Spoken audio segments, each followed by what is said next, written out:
What's up, you guys? I'm Rachel DeMita, and welcome to the Courtside Club. Today's episode is going to be a little bit different, and I honestly had a completely different topic planned for today, but the Mind Your Game podcast, which is hosted by LeBron James and Steve Nash, they came out with a new episode today that featured Steph Curry, and I was watching it. I was actually so excited for this episode, and so many of the things that they talked about in this episode reminded me of Caitlin Clark. Firstly, I think that Caitlin Clark's game is very similar to a Steph Curry style of basketball. They shoot the ball very similar. And I also feel like in the WNBA, whichever team Caitlin Clark is playing for, and right now that is the Indiana Fever, the offense should run a style of offense like they do with the Golden State Warriors. And so there's a couple points in this interview that I just wanted to share with you guys and then give you guys my thoughts on it. So let's start with this first clip here where LeBron talks about Steph Curry gaining muscle throughout his time in the NBA. I think one of the most impressive things that a lot of people don't talk about when it comes to you is that the weight and the strength that you've put on and still being able to shoot the ball in that capacity. There's a lot of guys that we've seen come in at a certain weight or a certain body frame, and they're told to put on weight or they're told to put on strengths, and it can affect their shot. And it's actually, there's no way it could have made it better, but it seems like nothing ever changed. How was that? Like, did that worry you in the beginning? Like, oh shit, y'all tell me I gotta get stronger now? Funny story. So like my rookie year in training camp, so I came in as a shooter in the draft. Right. I mean, Don Nelson was my coach, and going through training camp, summer league started. I think I probably shot like low 30s from three in training or in summer league. And then you're coming into training camp, a couple months later, like still working, getting through, trying to get comfortable with where shots are coming from. And Don Nelson, he went in the weight room, because to your point, I came in 180 pounds maybe. Mm-hmm. They're trying to get me in the weight room, doing all these lifts and stuff. I'm shooting like trash in training camp like the first week. He walked in there and cussed out everybody in the room. It was like, y'all killing the shot. He's lifting too much weight. And to me, I didn't know that as a concept, because I always just want to get stronger. Like most of it was just vanity. Like, hey, I'm better in the jersey. Get all these mirrors around here. Y'all tell me I gotta look like this.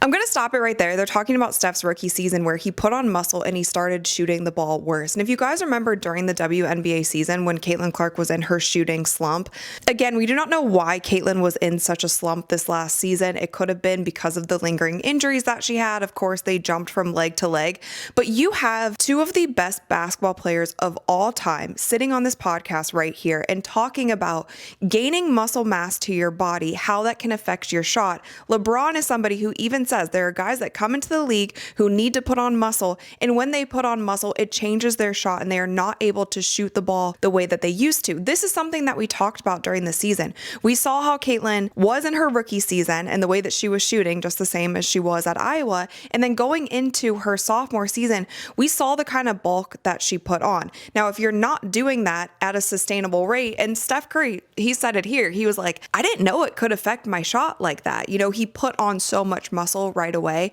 And so I thought that this was something that's just so interesting. And I also thought it was interesting that Steph Curry's coach comes in and is basically like cursing out the training staff, saying like, what are you doing to my sharpshooter? Like, what did you guys do? He can't shoot anymore. He's put on too much muscle. Like, he is going at the training staff and saying like, do not mess around with the talent that we have here. And so this was something that I brought up last season, and I feel like it wasn't talked about that much, but something that I truly appreciate about this podcast is it is a basketball podcast.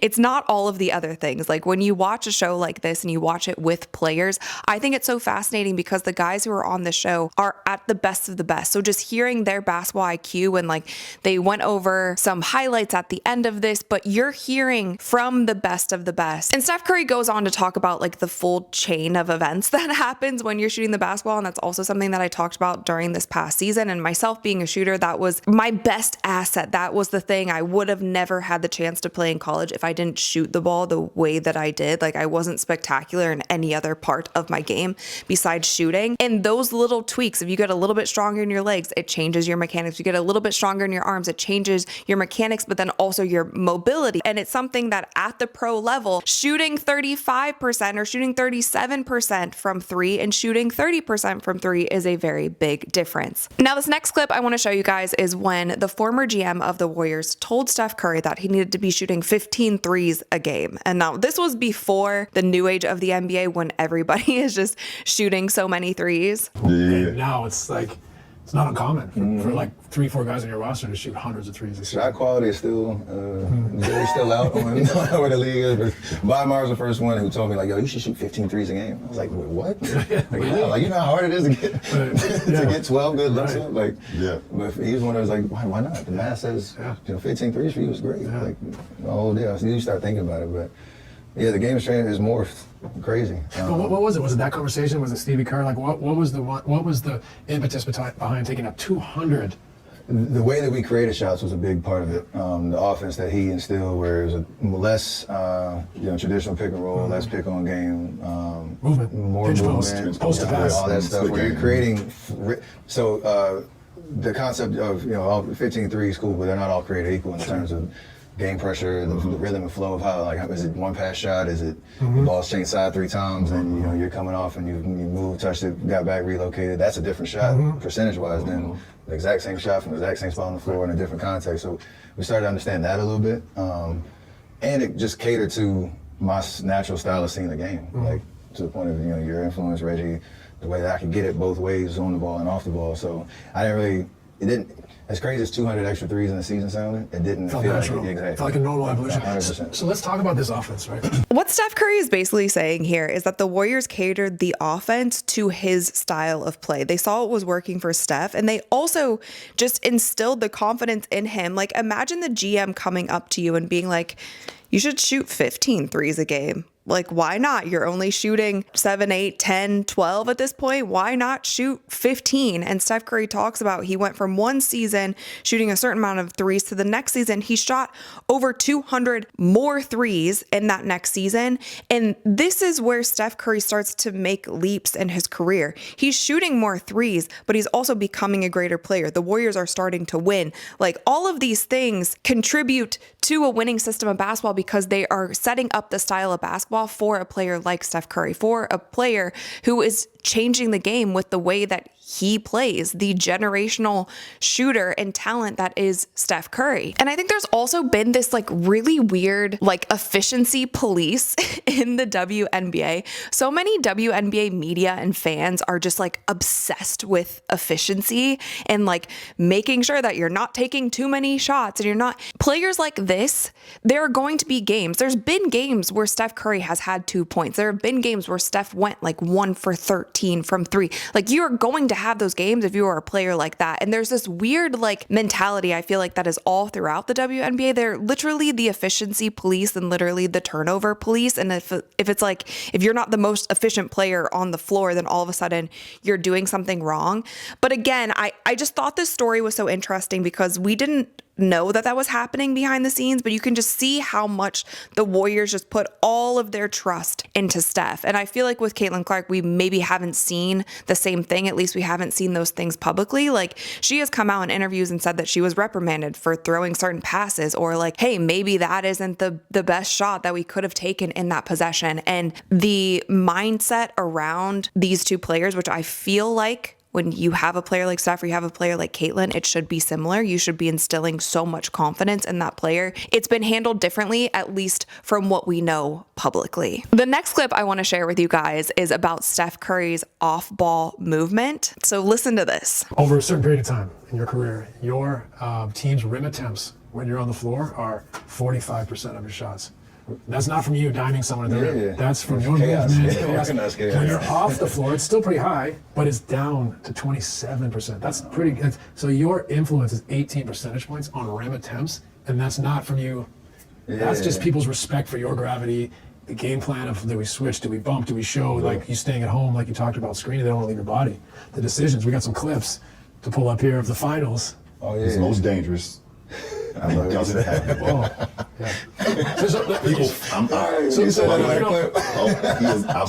As a competitor and as a dear friend now, having guys not truly understand what that means when you're competing against a guy like that, it grinds you in the head. Because it's a natural reaction. It's a natural reaction. The most dangerous guy gives the ball up. The first thing you do is, I did a great job.